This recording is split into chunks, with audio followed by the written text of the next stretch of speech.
Hello students, and welcome to part 2 of our Progressive Era Flipped video. We left off with election rules that the Progressives wanted to institute. A couple of these are the direct primary and the initiative. Direct primary, of course, is where citizens themselves select the nominee for the general election. This was done before by the party bosses and party leaders of the Republican and Democratic Party, many times in smoke-filled back rooms with no say-so from the public. The initiative gave people the power to pass a law without sending it to a legislative body as long as they had enough signatures on a petition. The referendum and recall were also instituted in many localities across the nation. The referendum allowed voters to approve or reject laws passed by a legislature.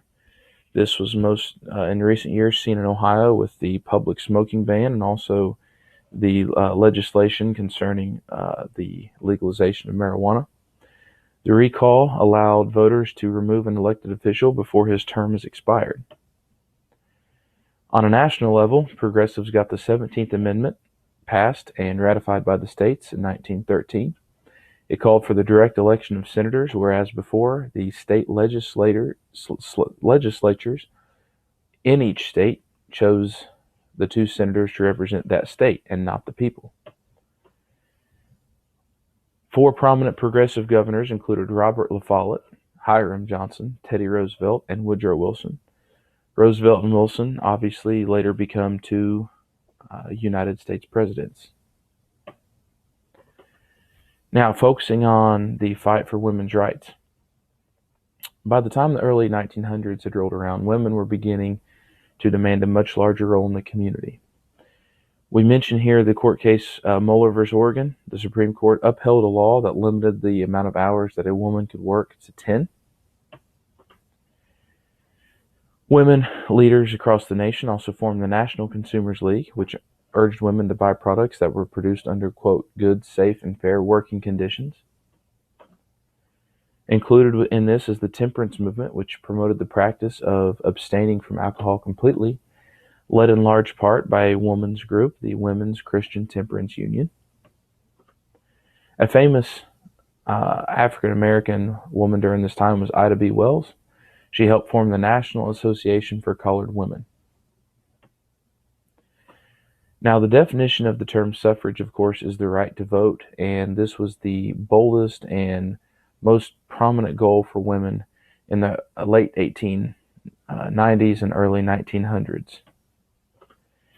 A leader in this movement was Carrie Chapman Catt, who founded the National American Women's Suffrage Association.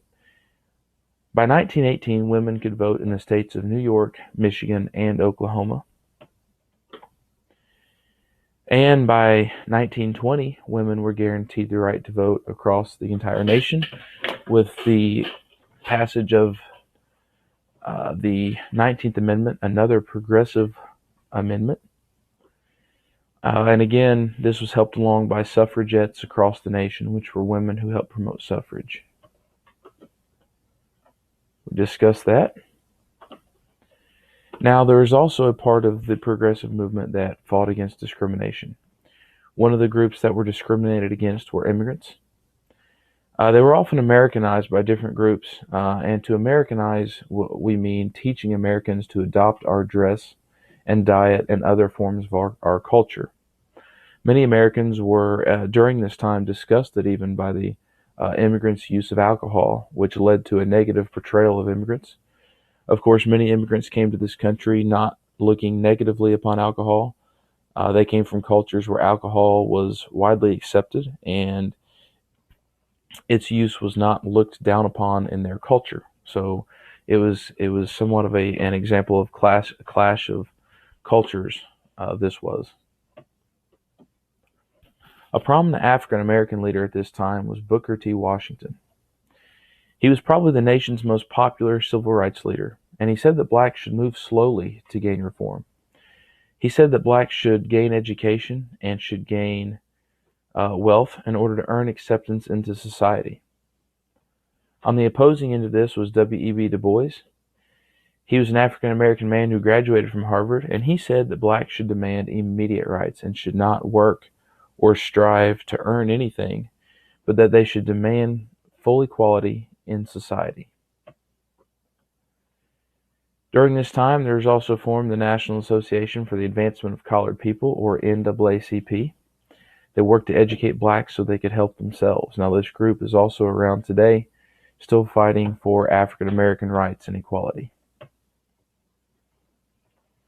Also included in this discussion is the Urban League, which was formed to help black urban workers. That's who they specifically focused on aiding in society. Now, this is the end of our 8.1 notes. There will be 2 sections of notes for 8.2. So be sure to watch those before you delve into chapter 8.2 material.